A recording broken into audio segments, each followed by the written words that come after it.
वाहिगुरु जी का खालसा वाहिगुरु जी की फतेह। गुरु प्यारे गुरु सवारे सतसंगी जनों, आपां सतगुर दी रहमत दे नाल पिछले भाग दे अंदर 9 पौड़ियां दी विचार पावन पवित्र गुरबाणी दे अंदरों कर चुके हैं।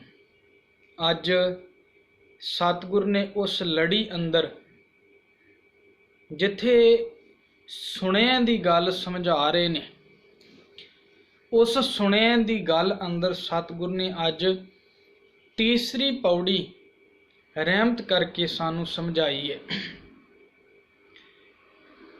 ते सुणिया दी गल आपां पिछले भागां दे अंदर कर चुके हैं कि सुणिया दा असल मतलब यह है, जे असी उस परमेश्वर दे हुक्म नूं समझ लईए, बुझ लईए, जान लईए, ਉਹਦੇ ਨਾਲ ਜਿਹੜੀਆਂ ਤਬਦੀਲੀਆਂ ਸਾਡੇ ਜੀਵਨ ਦੇ ਅੰਦਰ ਆਉਂਦੀਆਂ ਨੇ, ਉਹਨਾਂ ਤਬਦੀਲੀਆਂ ਨੂੰ ਸਤਿਗੁਰ ਨੇ ਇਹਨਾਂ ਪੌੜੀਆਂ ਵਿੱਚ ਬਿਆਨ ਕੀਤਾ ਹੈ। ਅੱਜ ਸਤਿਗੁਰੂ ਜੀ ਕਿਰਪਾ ਕਰਦੇ ਨੇ ਵੀ ਜਿਹੜਾ ਮਨੁੱਖ ਗੁਰੂ ਦੇ ਉਪਦੇਸ਼ ਨੂੰ ਸੁਣ ਲੈਂਦਾ ਹੈ, ਕਿਉਂਕਿ ਪਿੱਛੇ ਅਰਜ਼ ਇਹ ਆਪਾਂ ਕਰ ਚੁੱਕੇ ਹਾਂ कि परमेश्वर दा एक हुक्म है जो संसार दी कार चला रहा है, वो एक नियम लागू है, वो नियम असी समझ नहीं सकते। उस नियम नूं समझण दे लई साहब ने कहा भी सानू गुरु दी लोड़ है, गुरु दे राही सानू वो नियम समझ लगते ने। अज साहब कह रहे हैं भी जे गुरु दी गल तू सुन लवें, उस गुरु की गल नूं सुने हुए नूं जे समझ लेना है, फिर होवेगा कि सुने सत संतोख ज्ञान। ये जिवें काम क्रोध लोभ मोह अहंकार ये साडे जीवन विच औगण ने, उवें दूसरे पासे ये शुभ गुण ने ਜਿਹੜੇ ਸਾਡੇ ਜੀਵਨ ਅੰਦਰ ਇਹ ਵੀ ਦਾਖਲ ਹੋ ਸਕਦੇ ਨੇ। ਹੁਣ ਮਨੁੱਖ ਨੇ ਹੁਕਮ ਸਮਝਣਾ ਹੈ, ਉਹਨੇ ਸਮਝ ਕੇ ਇਹ ਦੇਵੀ ਗੁਣ ਉਹਦੇ ਜੀਵਨ ਵਿੱਚ ਆ ਜਾਂਦੇ ਨੇ। ਸਤ ਦਾ ਭਾਵ ਹੈ ਸਤੀਆਂ ਮਨ ਸੰਤੋਖ ਉਪਜੈ ਦੇਣੇ ਕੈ ਵਿਚਾਰ, ਦੇਣ ਦੀ ਭਾਵਨਾ। ਕਈ ਥਾਵੇਂ ਸਤ ਦਾ ਅਰਥ ਇਹ ਉੱਚੇ ਆਚਰਣ ਦੇ ਨਾਲ ਵੀ ਆਉਂਦਾ ਹੈ। ਉੱਚਾ ਆਚਰਣ सत का अर्थ है, पर संतोख दे नाल आया इहदा मतलब है देण दी बिरती। सुनन दे नाल ये गुण साडे अंदर पैदा हो जाते ने, सत संतोख ते ज्ञान।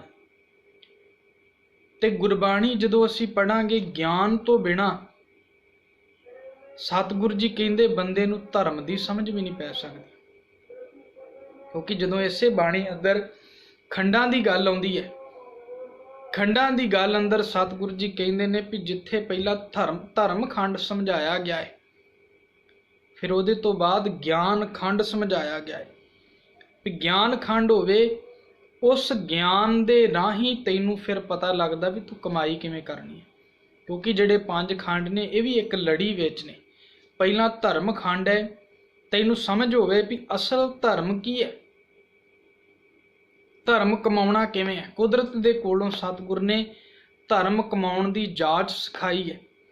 फिर वो धर्म नूं किधरे तू अपने वल्लों वहम भरम पाखंड दे नाल ना जोड़ लवें, उहदे लई सतगुर ने कहा भी दूसरा खंड तैनूं ज्ञान दी लोड़ है, क्योंकि धर्म कमाई दा विषय, कमाउणा पैंदा है, जीवन विच लागू करना हुंदा है। ते लागू करन लग्गियां जे बंदे कोल ज्ञान ना होवे ते ज्ञान तो बिना श्रम खंड विच प्रवेश नहीं कर सकदा। श्रम खंड दा अर्थ है कमाई दा खंड, जिथे बंदे ने अपनी घाड़त घड़नी है। ते घाड़त बंदा धर्म विच तां ही घड़ सकदा है जे बंदे कोल ज्ञान होवेगा। जहां ज्ञान तहां धर्म है। साहब कहंदे जिथे ज्ञान है धर्म ने निवास भी उत्थे करना है। ते जिहड़ा असी ज्ञान तो विहूणा ਆਪਣੇ ਵੱਲੋਂ ਧਰਮ ਬਣਾਈ ਬੈਠੇ ਆ, ਉਹਨੂੰ ਸਤਿਗੁਰ ਨੇ ਪ੍ਰਵਾਨ ਨਹੀਂ ਕੀਤਾ।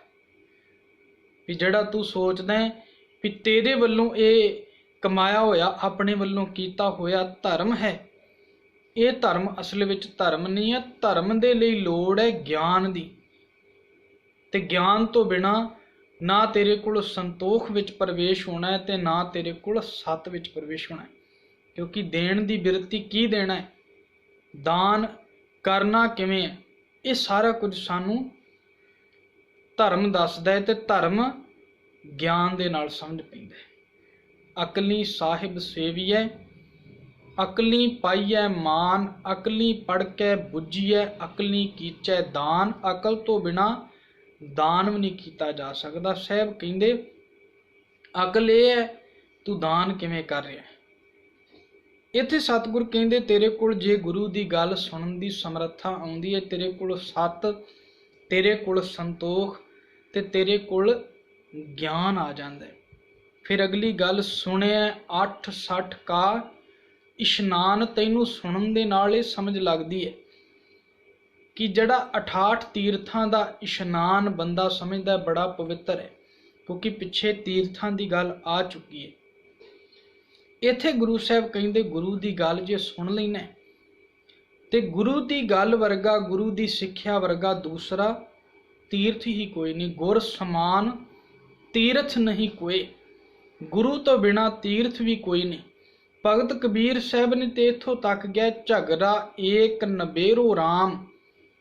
ਮੇਰਾ ਇੱਕ ਝਗੜਾ, ਮੇਰਾ ਇੱਕ ਸੰਸਾ, ਮੇਰੇ ਅੰਦਰ ਇੱਕ ਦੁਬਿਧਾ ਖੜੀ ਹੋਈ ਹੈ, ਉਹ ਦੁਬਿਧਾ ਦੂਰ ਕਰੋ। ਕਿਹੜੀ ਦੁਬਿਧਾ ਹੈ? ਝਗੜਾ ਏਕ ਨਬੇਰੋ ਰਾਮ, ਜੋ ਤੁਮ ਆਪਣੇ ਜਨ ਸਿਓ ਕਾਮ। ਜੇ ਤੈਨੂੰ ਇਹ ਹੈ ਵੀ ਮੈਂ ਭਗਤੀ ਕਰਾਂ, ਕਿਉਂਕਿ ਤੂੰ ਆਪਣਾ ਨਿਯਮ ਬਣਾਇਆ, ਮਨੁੱਖ ਨੇ ਤੇਰੇ ਨਿਯਮ ਵਿੱਚ ਜੀਣਾ ਹੈ, ਤੇ ਨਿਯਮ ਦੇ ਵਿੱਚ ਜੀਣ ਦੇ ਲਈ ਕੁਝ ਉਲਝਣਾਂ ਮੇਰੇ ਰਾਹ ਦੇ ਵਿੱਚ ਆ ਰਹੀਆਂ ਨੇ। ਉੱਥੇ ਬ੍ਰਹਮਾ ਦੀ ਵੀ ਗੱਲ ਕੀਤੀ, ਬੜਾ ਕੁਝ। ਪਰ ਅਖੀਰ ਦੀਆਂ 2 ਪੰਕਤੀਆਂ ਵਿੱਚ ਕਬੀਰ ਸਾਹਿਬ ਕਹਿੰਦੇ ਨੇ, ਕਹਿ ਕਬੀਰ ਹਉ ਭਇਆ ਉਦਾਸ। ਮੈਂ ਇਹ ਗੱਲ ਬੜੀ ਗਹਿਰਾਈ ਨਾਲ ਸੋਚ ਕੇ ਕਈ ਵਾਰ ਮਨ ਵਿੱਚ ਵਹਿਮ ਬਣ ਜਾਂਦਾ ਹੈ ਵੀ ਇਹ ਕਿਵੇਂ ਹੋ ਸਕਦਾ ਹੈ। ਜਿਵੇਂ ਸੰਸਾਰ ਕਹਿ ਰਿਹਾ ਹੈ, ਸੰਸਾਰ ਕਹਿ ਰਿਹਾ ਤੀਰਥ ਇਸ਼ਨਾਨ ਕਰਨ ਨਾਲ ਬੰਦਾ ਪਵਿੱਤਰ ਹੋ ਜਾਂਦਾ ਹੈ, ਤੀਰਥ ਇਸ਼ਨਾਨ ਕਰਨ ਨਾਲ ਆ ਪ੍ਰਾਪਤੀਆਂ ਹੋ ਜਾਂਦੀਆਂ ਨੇ। ਪਰ ਭਗਤ ਕਬੀਰ ਸਾਹਿਬ ਕਹਿਣ ਲੱਗੇ ਮੇਰੇ ਮਨ ਦੇ ਵਿੱਚ ਇਹ ਹੈ, ਪਰਮੇਸ਼ਰ ਤੂੰ ਸਭ ਤੋਂ ਵੱਡਾ ਹੈ, ਤੂੰ ਸਾਰਿਆਂ ਤੋਂ ਉੱਚਾ ਸੁੱਚਾ ਜੀਵਨ ਵਾਲਾ ਹੈ। ਭਾਵ ਕਿ ਤੂੰ ਸਾਰਿਆਂ ਨੂੰ ਗੁਣਾਂ ਨੂੰ ਸਾਰਿਆਂ ਨੂੰ ਗੁਣ ਬਖਸ਼ਣ ਵਾਲਾ ਹੈ। ਇਹ ਪਿੱਛੇ ਆ ਚੁੱਕਿਆ ਹੈ, ਪਰ ਮੈਨੂੰ ਇਹ ਸਮਝ ਨਹੀਂ ਆਉਂਦੀ ਵੀ ਜੇ ਤੇਰੇ ਨਾਲ ਬੰਦਾ ਜੁੜ ਜਾਏ ਉਹ ਉੱਚਾ ਹੈ, ਕਿ ਜਿਹੜੇ ਇਹ ਤੀਰਥ ਬਣਾ ਕੇ ਕਹਿ ਰਹੇ ਨੇ ਇਹ ਉੱਚੇ ਨੇ। ਕਹਿ ਕਬੀਰ ਹਉ ਭਇਆ ਉਦਾਸ, ਤੀਰਥ ਵੱਡਾ ਕੇ ਹਰ ਕਾ ਦਾਸ। ਮੈਨੂੰ ਇਹ ਸਮਝ ਨਹੀਂ ਆ ਰਹੀ ਵੀ ਤੀਰਥ ਦਾ ਇਸ਼ਨਾਨ ਵੱਡਾ ਹੈ ਕਿ ਜਿਹੜਾ ਤੇਰੇ ਹੁਕਮ ਵਿੱਚ ਚੱਲਣਾ ਸ਼ੁਰੂ ਕਰ ਦਵੇ ਉਹ ਵੱਡਾ ਹੈ। ਭਗਤ ਕਬੀਰ ਸਾਹਿਬ ਉਲਝਣ ਵਿੱਚ ਵੀ ਸਮਝਾ ਰਹੇ ਨੇ ਵੀ ਅਸਲ ਵਿੱਚ ਤੀਰਥ ਇਸ਼ਨਾਨ ਇਹ ਕੋਈ ਮਾਇਨੇ ਨਹੀਂ ਰੱਖਦਾ, ਇਹ ਤੇਰੇ ਤਨ ਨੂੰ ਧੋ ਸਕਦਾ ਹੈ, ਪਿੱਛੇ ਜਿਹੜੀ ਆ ਚੁੱਕੀ ਹੈ। ਤੇ ਜਦੋਂ ਧੰਨ ਗੁਰੂ ਨਾਨਕ ਸਾਹਿਬ ਨੇ ਆਪਣੀ ਗੁਰਬਾਣੀ ਵਿੱਚ ਤੀਰਥ ਦਾ ਮਹਾਤਮ ਦਿੱਤਾ, ਉਹ ਤੀਰਥ ਕਿਹੜਾ ਹੈ? ਗੁਰੂ ਸਾਹਿਬ ਕਹਿੰਦੇ ਨੇ ਤੀਰਥ ਨਹਾਵਣ ਜਾਉ। ਮੈਂ ਤੀਰਥ ਤੇ ਨਹਾਉਣ ਜਾਣਾ, ਪਰ ਮੇਰਾ ਤੀਰਥ ਕਿਹੜਾ? ਮੇਰਾ ਤੀਰਥ ਬੜਾ ਵੱਖਰਾ ਹੈ, ਕਿਉਂਕਿ ਅੱਜ ਗੁਰੂ ਦੀ ਵਿਚਾਰ ਦੀ ਗੱਲ ਚੱਲ ਰਹੀ ਹੈ। ਸਾਹਿਬ ਕਹਿੰਦੇ ਤੀਰਥ ਨਹਾਵਣ ਜਾਉ, ਤੀਰਥ ਨਾਮ ਹੈ, ਮੇਰੇ ਲਈ ਨਾਮ ਹੀ ਤੀਰਥ ਹੈ। ਤੀਰਥ ਸ਼ਬਦ ਵਿਚਾਰ ਅੰਤਰ ਗਿਆਨ ਹੈ। ਸ਼ਬਦ ਦੀ ਵਿਚਾਰ ਦੇ ਨਾਲ ਮੇਰੇ ਅੰਦਰ ਜਿਹੜਾ ਗਿਆਨ ਪੈਦਾ ਹੋ ਰਿਹਾ ਹੈ, ਤੇ ਗਿਆਨ ਕਿਹੜਾ? ਗੁਰ ਗਿਆਨ ਸਾਚਾ ਥਾਨ ਤੀਰਥ। ਸਦਾ ਟਿਕੇ ਰਹਿਣ ਵਾਲਾ ਤੀਰਥ ਕਿਹੜਾ? ਗੁਰੂ ਦਾ ਗਿਆਨ। ਗੁਰੂ ਦੇ ਗਿਆਨ ਨੇ ਸਾਨੂੰ ਉਲਝਣਾਂ ਵਿੱਚੋਂ ਬਾਹਰ ਕੱਢਣਾ ਸੀ। ਉਹ ਤੀਰਥ ਦਾ ਇਸ਼ਨਾਨ ਬੰਦੇ ਨੇ ਨਹੀਂ ਕੀਤਾ। ਜਿਵੇਂ ਅਸੀਂ ਹਰਿਮੰਦਰ ਸਾਹਿਬ ਜਾਂਦੇ ਹਾਂ, ਗੁਰੂ ਸਾਹਿਬ ਨੇ ਸਰੋਵਰ ਵਿੱਚ ਦਰਬਾਰ ਦੀ ਉਸਾਰੀ ਕਰਵਾਈ, ਉਸ ਦਰਬਾਰ ਵਿੱਚ ਧੰਨ ਗੁਰੂ ਗ੍ਰੰਥ ਸਾਹਿਬ ਮਹਾਰਾਜ ਦਾ ਪ੍ਰਕਾਸ਼ ਕੀਤਾ, ਤੇ ਬੰਦਾ ਉਸ ਪ੍ਰਕਾਸ਼ ਤੱਕ ਜੁੜਨ ਤੋਂ ਪਹਿਲਾਂ ਉਸ ਪ੍ਰਕਾਸ਼ ਕੋਲੋਂ ਸਿੱਖਿਆ ਲੈਣੀ ਸੀ, ਉਸ ਬਾਣੀ ਵਿੱਚੋਂ ਸਿੱਖਣਾ ਸੀ। ਉਹ ਤੋਂ ਟੁੱਟ ਕੇ ਬਾਰ-ਬਾਰ ਹੀ ਬੜਾ ਕੁਝ ਕਰੀ ਜਾਂਦਾ ਹੈ। ਸਾਹਿਬ ਕਹਿੰਦੇ ਤੀਰਥ ਨਾਮਣ ਜਾਉ ਤੀਰਥ ਨਾਮ ਹੈ, ਤੀਰਥ ਸ਼ਬਦ ਵਿਚਾਰ ਅੰਤਰ ਗਿਆਨ ਹੈ, ਗੁਰ ਗਿਆਨ ਸਾਚਾ ਥਾਨ ਤੀਰਥ ਦਸ ਪੁਰਬ ਸਦਾ ਦਸਾਹਰਾ, ਹਉ ਨਾਮ ਹਰ ਕਾ ਸਦਾ ਜਾਂਚੂ ਦੇਹ ਪ੍ਰਭ ਧਰਣੀ ਤਰਾ, ਸੰਸਾਰ ਰੋਗੀ ਨਾਮ दारू। ਸੰਸਾਰ ਰੋਗੀ ਹੈ ਵਿਕਾਰਾਂ ਵਿੱਚ, ਸੰਸਾਰ ਰੋਗੀ ਹੈ ਕੁਕਰਮਾਂ ਦੇ ਵਿੱਚ, ਭੈੜੇ ਕੰਮ ਇਹ ਜੀਵਨ ਵਿੱਚ ਇਹਦੇ ਰੋਗ ਦੀ ਤਰ੍ਹਾਂ ਨੇ। ਸੰਸਾਰ ਰੋਗੀ ਨਾਮ दारू, ਨਾਮ ਪਰਮੇਸ਼ਰ ਦਾ दारू ਹੈ, ਹੁਕਮ दारू ਹੈ। दारू ਕਿਵੇਂ? ਉਹ ਹੁਕਮ ਸਾਨੂੰ ਭੈੜੇ ਕੰਮਾਂ ਤੋਂ ਬਾਹਰ ਕੱਢਦਾ, ਪਰ ਕੱਢਦਾ ਕਿਵੇਂ? ਸੰਸਾਰ ਰੋਗੀ ਨਾਮ दारू ਮੈਲ ਲਾਗੈ ਸੱਚ ਬਿਨਾ, ਗੁਰ ਵਾਕ ਨਿਰਮਲ ਸਦਾ ਚਾਨਣ। ਗੁਰੂ ਦਾ ਵਾਕ, ਗੁਰੂ ਦਾ ਸ਼ਬਦ ਸਦਾ ਚਾਨਣ ਦੇਣ ਵਾਲਾ ਹੈ, ਵਹਿਮਾਂ ਵਿੱਚੋਂ ਭਰਮਾਂ ਵਿੱਚੋਂ ਉਲਝਣਾਂ ਵਿੱਚੋਂ ਬਾਹਰ ਕੱਢਦਾ ਹੈ। ਗੁਰ ਵਾਕ ਨਿਰਮਲ ਸਦਾ ਚਾਨਣ, ਨਿਤ ਸਾਚ ਤੀਰਥ ਮੱਜਣਾ। ਸੱਚਾ ਤੀਰਥ ਤੇ ਇਹ ਹੈ, ਗੁਰੂ ਦਾ ਸ਼ਬਦ ਤੀਰਥ ਹੈ। ਗੁਰੂ ਦਾ ਸ਼ਬਦ ਅੰਮ੍ਰਿਤ ਸਰੋਵਰ ਹੈ, ਉਹਦੇ ਵਿੱਚ ਇਸ਼ਨਾਨ ਕਰਨਾ ਸੀ। ਗੁਰ ਪਾਰਸ ਹਮ ਲੋ ਮਿਲ ਕੰਚਨ ਹੋਇਆ ਰਾਮ, ਜੋਤੀ ਜੋਤ ਮਿਲਾਏ ਕਾਇਆ ਗੜ ਸੋਇਆ ਰਾਮ। ਗੁਰੂ ਦੇ ਸ਼ਬਦ ਦੇ ਰਾਹੀਂ ਜਿਹੜਾ ਸਿੱਖਣਾ ਸੀ ਉਹ 68 ਤੀਰਥਾਂ ਦੇ ਇਸ਼ਨਾਨ ਤੋਂ ਕਿਤੇ ਉੱਚਾ ਹੈ, ਕਿਉਂਕਿ ਅਸੀਂ ਪਾਣੀ ਦੇ ਇਸ਼ਨਾਨ ਨੂੰ ਬੜਾ ਮਹਾਤਮ ਦਿੱਤਾ ਹੈ,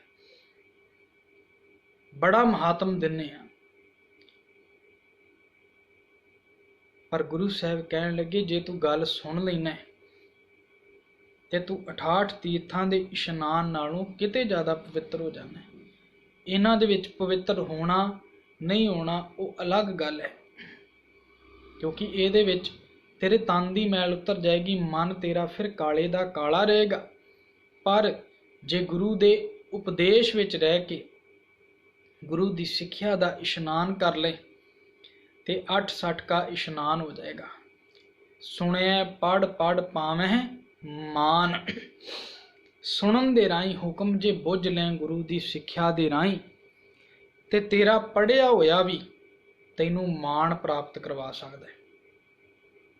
कल्ला पढ़ पढ़ के मान मिलना बड़ी, क्योंकि जदों असी गुरबाणी पढ़दे हैं जो कुछ पिछे आपां विचार कर चुके हैं, सानू गिणतियां मिणतियां विच बड़ा लाया गया। भावें को डेरेवार सन, भावें को बाबे सन, भावें को रागी बड़े आउंदे ने सानू कह जांदे ने इनी इनी बाणी पढ़ो, ये करो वो करो। पर असल विचार ते ये है कि जे वो पढ़िया होया साडे जीवन विच किणका मात्र भी आ जांदा है। किणका एक जिस जीव सावे जिहदे अंदर वस जाए, जे वसदा नहीं है कल्ला असीं अखां दे सामने वो नगा दिंने आ ते ओहदा सानू मान नहीं मिलना। इत्थे गुरु साहब कहते पढ़ पढ़ के तां मान प्राप्त करेगा जे सुनिया दी लाइन विच खड़ा है। सुनिया दी लाइन है गुरु दी गल सुनना। तुसी पट्टी बाणी पढ़दे हो, धन गुरु नानक साहब जी दी भी बाणी पट्टी है, उहदे तो बाद ही धन गुरु अमरदास साहब महाराज दी पट्टी है। उहदे विच दोनों बाणियां विच रहाओ दा बंद तुसी पढ़ो। सतगुरु जी ने पढ़न पढ़न विच कितना अंतर दिता है। पहली पट्टी विच सतगुरु कहंदे मन काहे भूले मूड मना, जब लेखा देवें बीरा ताओ पढ़िया। किहड़े भुलेखियां विच किहड़े वहमां भरमां विच हे मेरे मना पिया होया है। हे मेरे वीर, जे तू रब दी दरगाह विच लेखा दे के सुरखरू हो जाना है तां मैं समझांगा तू अपने जीवन विच कुछ पढ़ के आया। जे तू रब दी दरगाह विच शर्मिंदा होना पैंदा तैनूं ते तू आप ही समझ लै कि तू पढ़िया की है। जिन्हों बाबा जी श्लोकां विच कहंदे ने, फरीदा जे तू अकल लतीफ, अपने आप नूं सियाणा समझदा मैं बड़ा पढ़िया लिखिया अकल लतीफ हाँ, फिर तू ये समझ लै भी तू पढ़े होए नूं अपने जीवन विच धारिया है। पर जे तू धारिया नहीं, काले लेख ना लिख, काले लेख लिखने है, ਇਹਦਾ मतलब तू गुरबाणी पढ़ी जरूर है, समझी नहीं। अकल तेरे कोल है पर ਉਹਨੂੰ तू जीवन विच लागू नहीं कीता। फरीदा जे तू अकल लतीफ काले लिख ना लेख, आप नड़े गिरीवान मह सिर नीवा कर देख। ਉਹ ਦੇਖਣਾ ਕੀ ਹੈ ਜਿਹਨੂੰ ਸਾਹਿਬ ਕਹਿੰਦੇ ਬੰਦੇ ਖੋਜ ਦਿਲ ਹਰ ਰੋਜ਼ ਨਾ ਫਿਰ ਪਰੇਸ਼ਾਨੀ ਮਾਏ। ਗੁਰਬਾਣੀ ਨੇ ਸਾਨੂੰ ਇਹੀ ਸ਼ੀਸ਼ਾ ਤੇ ਦਿਖਾਉਣਾ ਹੈ ਵੀ ਭਲਿਆ ਗੁਰਬਾਣੀ ਪੜ੍ਹ ਕੇ ਤੂੰ ਆਪਣੇ ਕਰਮਾਂ ਨੂੰ ਕਿੰਨਾ ਕੁ ਸਾਹਮਣੇ ਰੱਖ ਕੇ ਦੇਖ ਰਿਹਾ। ਤੂੰ ਇਹ ਦੇਖ ਰਿਹਾ ਵੀ ਮੇਰੇ ਕਰਮ ਕਿੱਥੇ ਖਲੋਤੇ ਨੇ ਤੇ ਗੁਰੂ ਮੇਰਾ ਕੀ ਕਹਿ ਰਿਹਾ। ਕਦੀ ਇਹ ਯਤਨ ਕਰੋ ਗੁਰਬਾਣੀ ਪੜ੍ਹਨ ਦੇ ਵਿੱਚ ਤੇ ਤਾਂ ਗੁਰਬਾਣੀ ਪੜ੍ਹਨ ਦਾ ਫਾਇਦਾ। ਜੇ ਕੱਲਾ ਬਾਣੀ ਗਿਣ ਕੇ ਪੜ੍ਹ ਲਈ, 100 ਜਪਜੀ ਸਾਹਿਬ ਦੇ ਪਾਠ ਕਰ ਲਏ ਨੇ ਤੇ ਇੱਕ ਓੰਕਾਰ ਦਾ ਸਾਨੂੰ ਪਤਾ ਨਹੀਂ ਲੱਗ ਰਿਹਾ ਤੇ ਬਾਕ ਪੜਿਆ ਸਾਡਾ ਕਿਸ ਲੇਖੇ। ਸਾਹਿਬ ਕਹਿੰਦੇ ਭੁਲੇਖਾ ਆਪਣੇ ਮਨ ਵਿੱਚੋਂ ਦੂਰ ਕਰ। ਮਨ ਕਾਹੇ ਭੂਲੇ ਮੂੜ ਮਨਾ, ਜਬ ਲੇਖਾ ਦੇਵੇਂ ਬੀਰਾ ਤਉ ਪੜਿਆ। ਜੇ ਤੈਨੂੰ ਲੇਖਾ ਦੇਣਾ ਆ ਗਿਆ ਤੇ ਸਮਝ ਲੈ ਤੂੰ ਪੜਿਆ ਹੋਇਆ ਹੈ, ਤੇ ਜੇ ਤੈਨੂੰ ਲੇਖਾ ਹੀ ਦੇਣਾ ਨਹੀਂ ਆ ਰਿਹਾ ਤੇ ਤੂੰ ਪੜਿਆ ਕਿਸ ਗੱਲ ਦਾ ਹੈ। ਇਹ ਗੁਰਬਾਣੀ ਵਿੱਚ ਅਸੀਂ ਪੜ੍ਹਦੇ ਹਾਂ, ਕਿਆ ਪੜੀਐ ਕਿਆ ਗੁਨੀਐ, ਕਿਆ ਵੇਦ ਪੁਰਾਨਾ ਸੁਣੀਐ, ਪੜ੍ਹੇ ਸੁਣੇ ਕਿਆ ਹੋਈ, ਜੋ ਸਹਿਜ ਨਾ ਮਿਲਿਓ ਸੋਈ। ਤੇਰਾ ਪੜਿਆ ਹੋਇਆ ਕਿਸ ਲੇਖੇ ਜੇ ਤੇਰੇ ਮਨ ਵਿੱਚ ਸਹਿਜ ਨਹੀਂ ਹੈ। ਜੇ ਤੇਰੇ ਮਨ ਵਿੱਚ ਮੰਨ ਲੈ ਸਹਿਜ ਹੈ ਤੇ ਤੇਰਾ ਪੜਿਆ ਹੋਇਆ ਪ੍ਰਵਾਨ ਹੈ। ਜੇ ਸਹਿਜ ਨਹੀਂ ਆ ਰਿਹਾ ਤੇ ਤੂੰ ਆਪ ਸਿਆਣਾ, ਤੇਰਾ ਪੜਿਆ ਹੋਇਆ ਕਿਸ ਲੇਖੇ ਵਿੱਚ ਆਏਗਾ। ਗੁਰੂ ਸਾਹਿਬ ਕਹਿੰਦੇ ਮਨ ਮੇਰਿਆ ਭੁਲੇਖੇ ਵਿੱਚੋਂ ਬਾਹਰ ਨਿਕਲ। ਜੇ ਤੂੰ ਭੁਲੇਖੇ ਵਿੱਚ ਇਹ ਆ ਵੀ ਮੇਰਾ ਸ਼ਾਇਦ ਪੜਿਆ ਪ੍ਰਵਾਨ ਹੈ, ਇਹਨੂੰ ਗੁਰੂ ਅਮਰਦਾਸ ਸਾਹਿਬ ਕਹਿੰਦੇ ਮਨ ਐਸਾ ਲੇਖਾ ਤੂੰ ਕੀ ਪੜਿਆ। ਇਹੋ ਜਿਹਾ ਲੇਖਾ ਕਿਹੜਾ ਤੂੰ ਪੜਿਆ ਹੈ। ਜਬ ਲੇਖਾ ਦੇਣਾ ਤੇਰੇ ਸਿਰ ਰਿਹਾ। ਕੀ ਲੇਖਾ ਪੜਿਆ ਜੇ ਤੇਰੇ ਸਿਰ ਦੇ ਉੱਤੇ ਲੇਖਾ ਦੇਣ ਦਾ ਭਾਰ ਹੀ ਬਣਿਆ ਰਿਹਾ। ਅੱਜ ਗੁਰੂ ਸਾਹਿਬ ਕਹਿੰਦੇ ਮਾਣ ਪੜ ਪੜ ਕੇ ਮਿਲਦਾ ਹੈ, ਪਰ ਮਿਲਦਾ ਸੁਣਿਆ ਦੀ ਲਾਈਨ ਵਿੱਚ ਰਿਹਾ। ਸੁਣਿਆ ਲਾਗੈ ਸਹਿਜ ਧਿਆਨ, ਸਹਿਜ ਦੇ ਵਿੱਚ ਧਿਆਨ ਲੱਗਦਾ ਗੁਰੂ ਦੇ ਹੁਕਮ ਦੇ ਨਾਲ, ਗੁਰੂ ਦੇ ਹੁਕਮ ਦੇ ਰਾਹੀਂ ਗੁਰੂ ਦੀ ਬਾਣੀ ਸਮਝਿਆ। ਸਹਿਜ ਕੀ ਹੈ। ਜੋ ਨਰ ਦੁੱਖ ਮੈਂ ਦੁੱਖ ਨਹੀਂ ਮਾਨੈ, ਸੁਖ ਸਨੇ ਅਰ ਭੈ ਨਹੀਂ ਜਾਕੈ, ਕੰਚਨ ਮਾਟੀ ਮਾਨੈ। ਜੀਵਨ ਦਾ ਹਰ ਪੱਧਰ ਉਹਦੇ ਵਿੱਚ ਮਨ ਇੱਕ ਅਸਥਾਨ ਤੇ ਟਿਕਿਆ ਹੋਇਆ। ਦੁੱਖ ਆ ਗਿਆ ਤਾਂ ਵੀ ਉਹਦੀ ਰਜ਼ਾ ਦੇ ਵਿੱਚ ਆ, ਸੁੱਖ ਆ ਗਿਆ ਤੇ ਤਾਂ ਵੀ ਉਹਦੀ ਰਜ਼ਾ ਵਿੱਚ। ਜੋ ਉਹ ਦੇ ਰਿਹਾ ਹੈ ਤਾਂ ਵੀ ਮਿੱਠਾ ਹੈ, ਜੋ ਉਹ ਲੈ ਰਿਹਾ ਉਹਦੇ ਭਾਣੇ ਵਿੱਚ ਹੈ। ਦੁੱਖ ਸੁੱਖ ਜਿਹੜੇ ਨੇ ਸਿੱਖੀ ਜੀਵਨ ਦੇ ਦੋ ਆਪਾਂ ਕੰਢੇ ਕਹਿ ਲਈਏ, ਜਿਨ੍ਹਾਂ ਵਿੱਚ ਸਿੱਖੀ ਪਾਣੀ ਬਣ ਕੇ ਵਗਦੀ ਹੈ। ਇਹਨੂੰ ਆਪਾਂ ਰਜ਼ਾ ਵੀ ਕਹਿ ਲੈਂਦੇ ਹਾਂ। ਜੇ ਇਹ ਚੀਜ਼ਾਂ ਗੁਰੂ ਹੁਕਮ ਰਾਹੀਂ ਸਮਝ ਲੱਗ ਜਾਏ ਵੀ ਜਿਹੜਾ ਜੀਵਨ ਸਾਡਾ ਹੈ, ਇਹ ਜੀਵਨ ਉਹਦੇ ਮਾਲਕ ਦੀ ਮੌਜ ਵਿੱਚ ਹੈ ਤੇ ਮੌਜ ਵਿੱਚ ਉਹਨੇ ਬਹੁਤ ਕੁਝ ਦੇਣਾ ਹੈ। ਬੰਦਾ ਸਫ਼ਰ ਵਿੱਚ ਜਦੋਂ ਚੱਲਦਾ ਹੈ, ਸਫ਼ਰ ਵਿੱਚ ਚੱਲਦੇ ਹੋਏ ਨੂੰ ਰਸਤੇ ਵਿੱਚ ਕਈ ਕੁਝ ਵੇਖਣ ਨੂੰ ਮਿਲਦਾ। ਕਈਆਂ ਦੇ ਵਿਆਹ ਹੋ ਰਹੇ ਹੁੰਦੇ ਨੇ, ਕਈ ਵਾਰ ਕਿਸੇ ਦੀ ਸ਼ਮਸ਼ਾਨ ਤੇ ਲਾਸ਼ ਜਾ ਰਹੀ ਹੁੰਦੀ ਹੈ, ਤੇ ਜੇ ਬੰਦਾ ਉੱਥੇ ਪਕੜ ਕੇ ਖਲੋ ਜਾਏ ਉਹਨੂੰ ਸਹਿਜ ਨਹੀਂ ਕਹਿੰਦੇ। ਸਹਿਜ ਕੀ ਹੈ।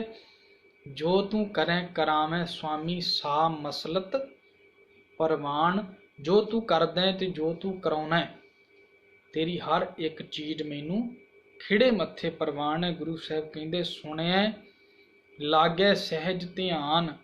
ਉਹਦੇ ਨਾਲ ਕੀ ਹੁੰਦਾ ਨਾਨਕ, ਇੰਨੇ ਉੱਚੇ ਸੁੱਚੇ ਗੁਣ ਜਦੋਂ ਆਉਣ ਲੱਗ ਜਾਣ, ਜੀਵਨ ਵਿੱਚੋਂ ਗੰਦਗੀ ਬਾਹਰ ਨਿਕਲਣੀ ਸ਼ੁਰੂ ਹੋ ਜਾਏ ਤੇ ਆਪੇ ਹੀ ਬੰਦਾ ਵਿਗਾਸ ਵਿੱਚ, ਖੁਸ਼ੀ ਵਿੱਚ, ਭਾਣੇ ਵਿੱਚ ਜਿਹੜਾ ਸਹਿਜ 'ਚ ਆ ਗਿਆ। ਦੁੱਖ ਪਾਪ ਕਾ ਨਾਸ਼, ਨਾਨਕ ਭਗਤਾਂ ਸਦਾ ਵਿਗਾਸ ਸੁਣਿਆ।